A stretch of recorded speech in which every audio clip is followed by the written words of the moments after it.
సంఖ్యాశాస్త్రం ప్రకారం మనం పుట్టిన తేదీ మన జీవిత గమ్యాన్ని, వ్యక్తిత్వాన్ని నిర్ణయిస్తుంది. కొందరు పుట్టినప్పటి నుండి అదృష్టవంతులుగా ఉండడానికి వారి పుట్టిన తేదీయే ప్రధాన కారణమని నమ్ముతారు.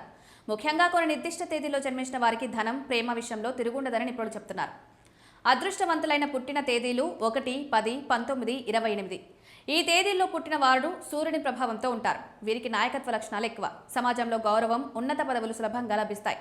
వీరు చేపట్టిన ప్రతి పనిలో విజయం సాధిస్తారు. 5, 14, 23 తేదీలు బుధగ్రహ ప్రభావం వల్ల తెలివైన వారుగా తెచ్చుకుంటారు. వ్యాపార రంగంలో వీరికి తిరుగుండదు. డబ్బు సంపాదించడంలో కొంత మార్గాలు వెతుకుతారు. వీరి మాట తీరుతో ఎదుటి వారిని సులభంగా ఆకర్షిస్తారు.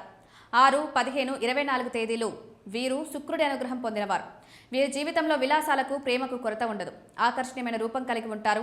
కళారంగాలు లేదా సృజనాత్మక పనుల ద్వారా మంచి గుర్తింపు పొందుతారు. యూనివర్సిటీ ఆఫ్ టొరంటో నిర్వహించిన ఒక సామాజిక అధ్యయనం ప్రకారం ఒక వ్యక్తి పుట్టిన సమయం, తేదీ వారు పెరిగే వాతావరణంపై ప్రభావం చూపుతాయని తెలింది. శాస్త్రవేత్తల పరిశోధనలో నిర్దిష్ట నెలలు లేదా తేదీలలో జన్మించిన పిల్లలు పాఠశాల స్థాయి నుండి నాయకత్వ బాధ్యతలు తీసుకోవడంలో ముందున్నట్లు వెల్లడైంది. గ్రహాల స్థితిగతులు వ్యక్తి మనస్తత్వంపై, నిర్ణయాధికారంపై ప్రభావం చూపుతాయని ఈ స్టడీ పరోక్షంగా సూచిస్తోంది. దీనివల్ల వారు ఆర్థికంగా స్థిరపడడానికి ఎక్కువ అవకాశాలుంటాయి. పుట్టిన తేదీ ఏదైనప్పటికీ కష్టపడే తత్వం, సరైన ప్రణాళిక ఉన్నప్పుడు ఎవరైనా విజేతలుగా నిలవచ్చు. అదృష్టం తోడైతే ఆ విజయం మరింత వేగంగా అందుతుంది.